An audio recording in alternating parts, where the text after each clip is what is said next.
সময়ের পৃথিবীর অবস্থা এমন ছিল, এই সময়ের মানুষগুলো এমন ছিল, আপন সন্তানকে বাবা হয়ে হত্যা করত, মানুষ হইয়া মানুষকে হত্যা করত, সামান্য মায়ার ভিতরে কাজ করত না। কিন্তু আমার আপনার নবী রাহমাতুল লিল আলামিন আগমন করে নবুয়ত লাভ করার পরে আমার আল্লাহর দেওয়া ওই চার মূলনীতি যখন সমাজে বাস্তবায়ন করলেন, এই মানুষগুলা সামান্য বিষয় নিয়ে একে অপরে মারামারি করত, একে অপরে মারামারি করত, আপন সন্তানটাকে নিজ হাতে জিন্দা দাফন করে ফেলত। ওই মানুষগুলা আল্লাহর কোরআনের প্রেসক্রিপশন গ্রহণ করে, আল্লাহর কোরআনের মূলনীতি গ্রহণ করে আদর্শবান মানুষের রূপান্তরিত হয়ে গেল। রহমানির রহিম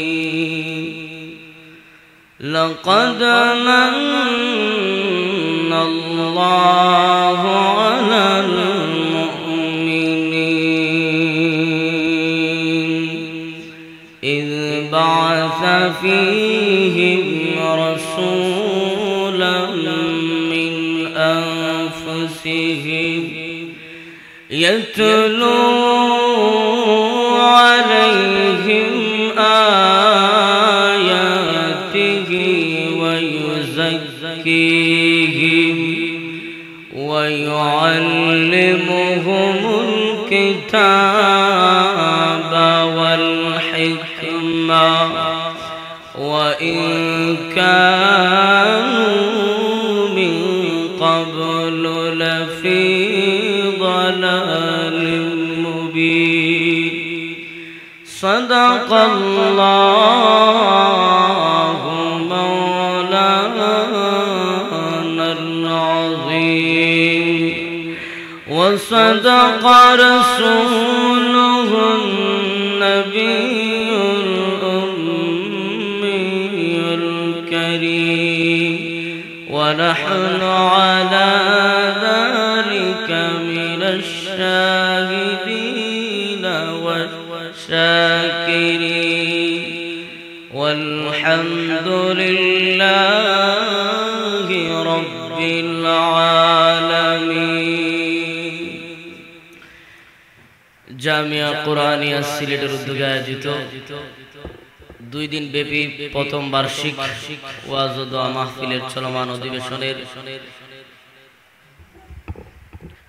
সম্মানিত সভাপতিদ্বয় এবং আমার সামনে উপস্থিত ধর্মপ্রাণ মুসলমান ভাইরা, ইলম পিপাসু ছাত্র ভাইরা, শুরুতে মহান মালিকের দরবারে কালিমাতু শুকর আদায় করি, যে মহান মালিক অত্যন্ত দয়া এবং মায়া করে মহব্বত করে জিকরুল্লাহর মজলিসে আল্লাহ পাক আসার বসার তৌফিক দান করেছেন। এজন্য অন্তরের অন্তঃস্থল থেকে কালিমাতু শুকর আদায় করি আলহামদুলিল্লাহ।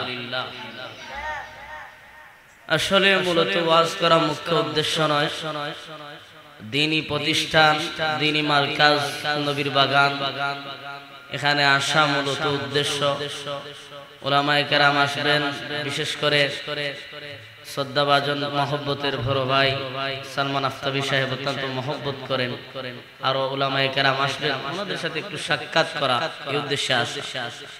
যেহেতু বসে গেছি তো অল্প সময়ে কিছু কথা বলার চেষ্টা করব। প্রিয় হাজিরিন, আমি আপনাদের সম্মুখে কালামুল্লাহ শরীফের সূরা আল ইমরান থেকে কানা আয়াতে কারিমা তেলাওয়াত করেছি। আল্লাহ তাআলা যেন আমাকে ইখলাসের নিয়তে এই আয়াত থেকে আমার জবান থেকে যেন এমন কিছু কথা বের করে দেন যে কথাগুলো আমি সহ আপনি প্রত্যেকের জন্য উপকারী হয়। আল্লাহ তাআলা যেন তৌফিক দান করেন ইখলাসের সাথে কিছু কথা বলার। আমরা সকলে বলি আমিন। প্রিয় হাজিরিন, দেখেন সময় খুবই অল্প, এজন্য বিস্তারিত আলোচনার কোনো সুযোগ নেই, এজন্য সংক্ষেপে বলি। এই আয়াতে আল্লাহ রাব্বুল আলামিন বলেন, লাকাদ মান্নাল্লাহু আলাল মুমিনিন, আমি আল্লাহ অবশ্যই অবশ্যই দয়া এবং অনুগ্রহ করেছি মুমিনদের উপর। কিভাবে? আল্লাহ বলেন, ইযবাআসা ফীহিম রাসূলা, আমি আল্লাহ আমার পক্ষ থেকে তাদের জন্য রাসূল প্রেরণ করি। দেখেন আল্লাহর রাসূল সাল্লাল্লাহু আলাইহি ওয়াসাল্লামকে আমাদের জন্য, গোটা বিশ্ব মুসলমানের জন্য, বিশ্ব জগৎবাসীর জন্য আল্লাহ পাক রব্বুল আলামিন প্রেরণ করে দয়া করেছেন, অনুগ্রহ করেছেন। কারণ আমার আপনার নবী যদি না আসতেন, এই জগতের, এই পৃথিবীর মানুষগুলার পরিবর্তন হতো না। আমার আপনার নবীর আগমনের কারণে, আমার আপনার নবীর আদর্শের কারণে, আমার আপনার নবীর মিশন বাস্তবায়নের কারণে যেই যুগের মানুষগুলা ছিল বর্বরতায় নিমজ্জিত, যেই যুগের মানুষগুলার আচরণ ছিল পশুর চাইতে আরো নিকৃষ্ট, ওই মানুষগুলা সমাজের ভিতরে, রাষ্ট্রের ভিতরে, ওই মানুষগুলা আল্লাহর এই জমিনে আদর্শবান মানুষে রূপান্তরিত হয়ে গেল। সুবহানাল্লাহ। তাইলে আমার আপনার নবীর কারণে যে পরিবর্তন হলো, এটা কি আল্লাহর দয়া নয়? এরপরে আল্লাহ বলেন মিন আনফুসিহিম, আল্লাহ বলেন আমি আল্লাহ মুমিনদের উপর অনুগ্রহ করেছি, দয়া করেছি, তাদের নিকট আমার পক্ষ থেকে রাসূল প্রেরণ করে। আর ওই রাসূল আমি আল্লাহ অন্য কোন জাতি থেকে, অন্য কোন গোষ্ঠী থেকে চাইলে আল্লাহ ফেরেশতার পক্ষ থেকে নবী বানায়া পাঠাইতে পারতেন, কিন্তু পাঠান নাই। এ কারণে যাতে মানুষ বিশ্বাস না করতে পারে, অথবা মানুষের আমাদের যে অবস্থা, এই অবস্থা বুঝতে যাতে অসুবিধা হয়, এজন্য আমাদের মধ্য থেকে রাসূল প্রেরণ করে আল্লাহ বুঝাইলেন, ও দুনিয়ার মানুষ, আমি আল্লাহ তোমাদের পক্ষ থেকে রাসূল প্রেরণ করলাম যাতে তিনি তোমাদের দুঃখ দুর্দশা বুঝেন, তোমাদের অবস্থা বুঝেন, এই বুঝে তোমাদের দ্বীনের প্রতি আহ্বান করেন, তোমাদের সঠিক মানুষ হিসেবে রূপান্তরিত করেন। কেন পাঠাইলেন রাসূল, কেন আসলেন? মূল মিশন হলো মানুষগুলাকে একমাত্র আল্লাহর খাঁটি বান্দা বানানো, সমাজে, রাষ্ট্রে, আল্লাহর জমিনে শান্তির রাষ্ট্র কায়েম করা। সুবহানাল্লাহ। আমরা শান্তি চাই কি চাই না? চাই। শ্রমজীবী বলেন, ব্যবসায়ী বলেন, যে কোন ধর্মের মানুষই বলেন, প্রত্যেক ধর্মের মানুষই কি চায়? শান্তি চায়। কিন্তু আজকে লক্ষ্য করে দেখেন কি আমাদের মধ্যে একটা জাতি বের হয়ে গেছে যারা জবানে বলে শান্তি চাই, অথচ ওই জাতি আজকে বিশ্বে মুসলিমের উপরে, আজকে মিল্লাতে মুসলিমের উপরে এমন জুলুম আর নির্যাতন করতেছে।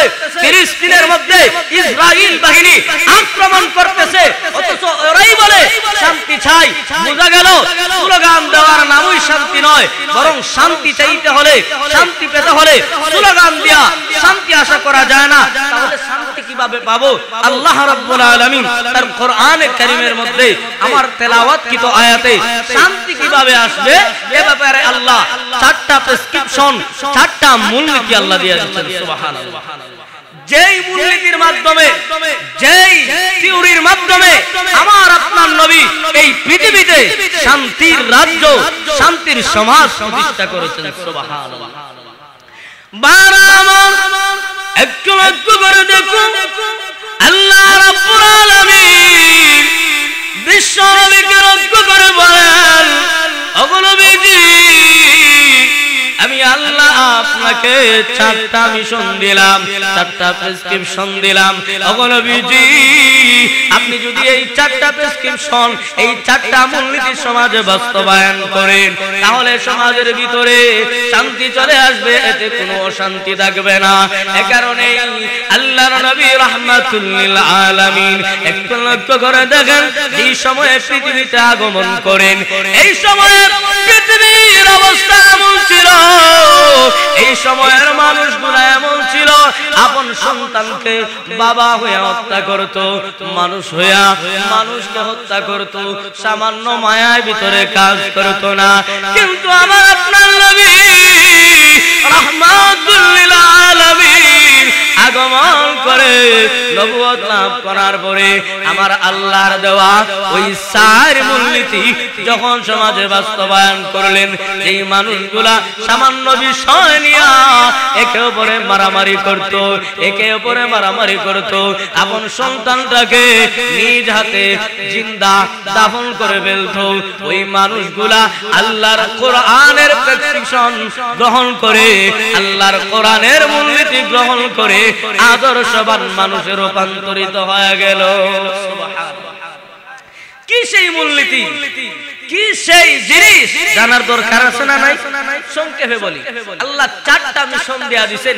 ওগো নবী, সমাজে যদি শান্তি প্রতিষ্ঠা করতে হয়, সমাজের অশান্তিকে দূর করে, রাষ্ট্রের অশান্তিকে দূর করে, পারিবারিক জীবনেও যদি পরিবারের অশান্তি দূর করে পরিবারের শান্তি কায়েম করতে হয়, সমাজের ভিতরে শান্তি কায়েম করতে হয়, রাষ্ট্রের ভিতরে শান্তি কায়েম করতে হয়, আল্লাহ বলেন আমি আল্লাহ চারটা থিওরি দিয়া দিলাম, আমি আল্লাহ চারটা মূলনীতি দিয়া দিলাম।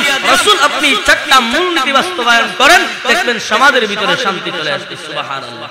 এক নম্বর আল্লাহ বলেন ইয়াতুলু আলাইহিম আয়াতি।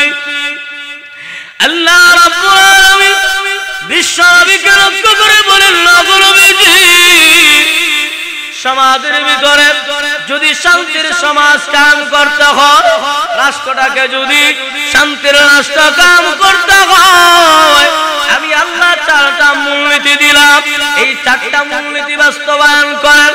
এক নম্বরে আল্লাহ বলেন ওগো নবীজি ইয়াতুলু আলাইহিম আয়াতি।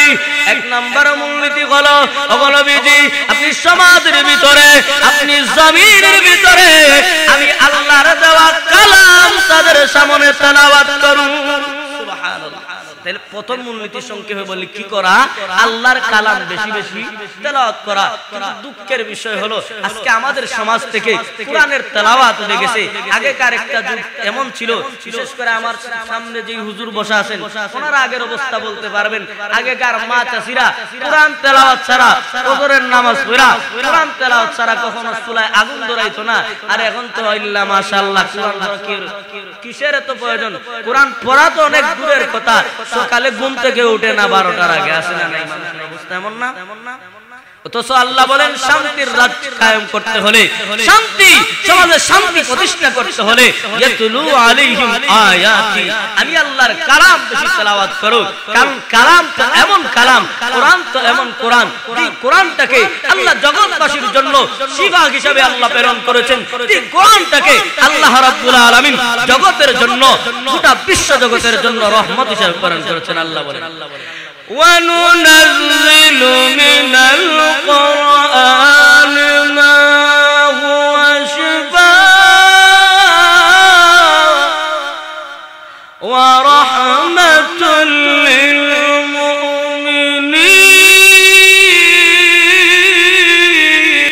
এদেরকে যারা সাহায্য সহযোগিতা করবে দুনিয়াতে আল্লাহ এদের ইজ্জত বাড়ায় দিবেন এবং পরকালে আল্লাহ মহা পুরস্কার দান করবেন। সুবহানাল্লাহ। এই কোরআন তো এমন কোরআন, আল্লাহ বলেন সমাজে শান্তি কায়েম করতে হলে প্রথমত বেশি বেশি তেলাওয়াত করো, কারণ এই তেলাওয়াতের মাধ্যমেই মানুষ সঠিক পথে আসে। কথা বলেন ঠিক কিনা? আল্লাহর কালামই পারে মানুষকে গুমরাহ থেকে, আল্লাহর কালামই পারে মানুষকে গুনাহ থেকে ফিরায়া আনতে। নাকি আজ পর্যন্ত শুনছেন কোন মানুষ গান শুনা হেদায়েতের পথে আসছে? এমন কোন ঘটনা আছে? নাই। বরং এমন হাজারো ঘটনা আছে যে আল্লাহর কালামের তেলাওয়াত শুনে মানুষ কোরআনের দিকে ধাবিত হয়েছে। সুবহানাল্লাহ। সময় নাই, বলার সুযোগ নাই, শুধু এতটুকু টাচ দেয়া যায়।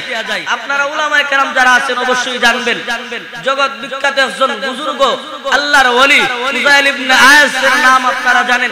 একজন বড় ডাকাত এক সময় ছিল, তো আল্লাহর কালামের ছোঁয়া পাইয়া রাত্রি বেলা যখন ডাকাতি কইরা উনি সকাল বেলা যখন বাড়ির দিকে রওনা করবে, এমন সময় বাড়িতে যাওয়ার সময় রাস্তার পাশে শুনে এক কারি সাহেব আল্লাহর কালামের একটা আয়াত তেলাওয়াত করে, ওই আয়াত শুই নাই ওনার হেদায়েত চলে আসলো। সুবহানাল্লাহ। আয়াতটা কি উনি বলেন? আলাম ইয়ানি লিল্লাযীনা আমানু আনশাকুম কুলুবুহুম আতাগশা কুলুবুহুম বিযিকরিল্লাহ।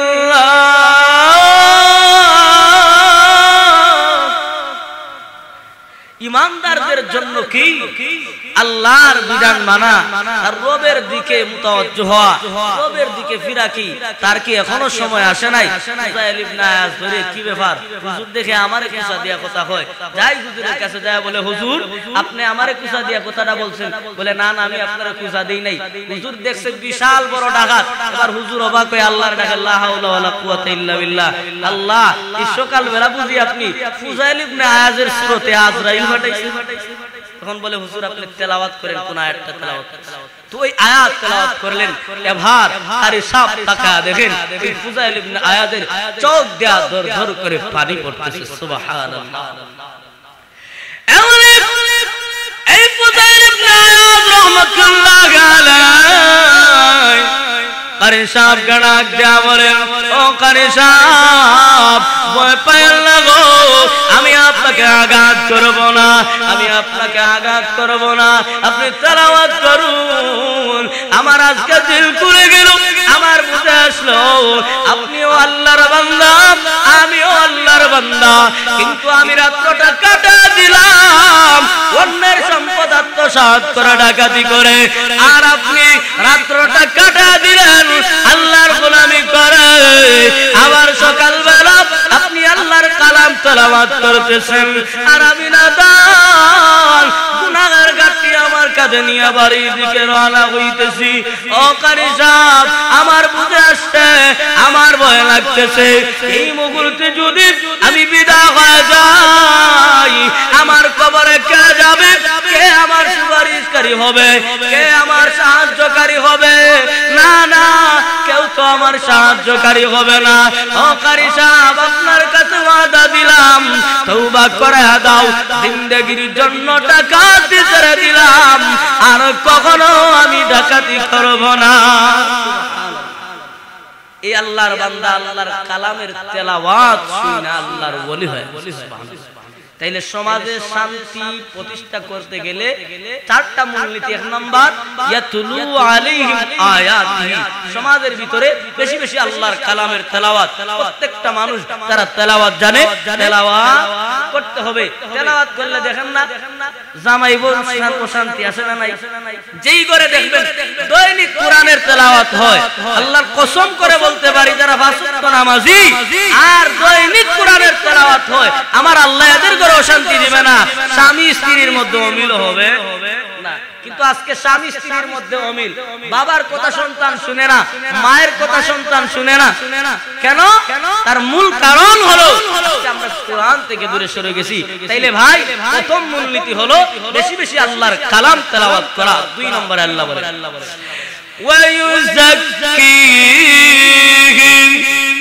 আল্লাহ বলেন নবী সমাজের ভিতরে আমি আল্লাহর দেওয়া চারটা মিশন, চারটা মূলনীতি সংক্ষেপে বলি, বাস্তবায়ন করতে হবে।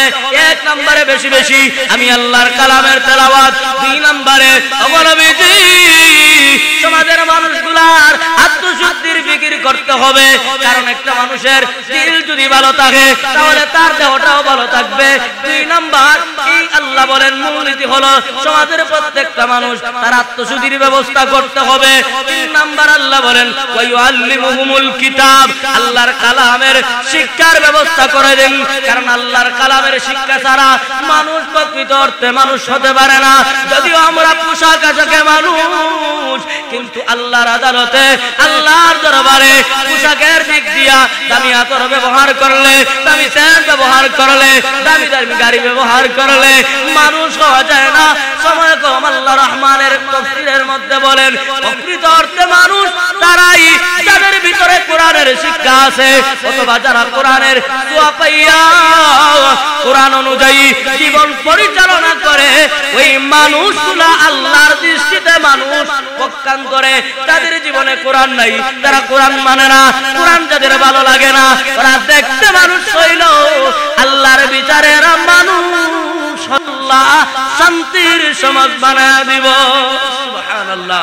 আল্লাহ তাআলা আমাদের কোরআনের সাথে সম্পর্ক রাখার, বিশেষ করে মাইকের আওয়াজ আশপাশ যারা শুনতেছেন আপনারা অবশ্যই জানেন নতুন একটা মাদ্রাসা আপনাদের কাছে হইছে। মাওলানা সালমান আহমদ আফতাবি ভাই এই মাদ্রাসাটা করছেন, এটা ওনার লাভের জন্য নয়, একটা মাদ্রাসা, এই মাদ্রাসা জগতের জন্য রহমত, কোরআনের হাফেজ, কোরআনের শিক্ষা জগতের জন্য রহমত। যতদিন এই এলাকায় মাদ্রাসা থাকবে এই এলাকায় আল্লাহর রহমত নাযিল হতে থাকবে। এজন্য যারা আমার আলোচনাটা শুনতেছেন প্রত্যেকের প্রতি আবদার থাকবে, মাদ্রাসার প্রতি আপনারা খেয়াল রাখবেন, প্রয়োজনে সন্তান দিয়া অথবা সাহায্য সহযোগিতা কইরা আল্লাহ তাআলা আমাদেরকে আল্লাহর কালাম অনুযায়ী আমাদের জীবন পরিচালনা করার তৌফিক দান করুন।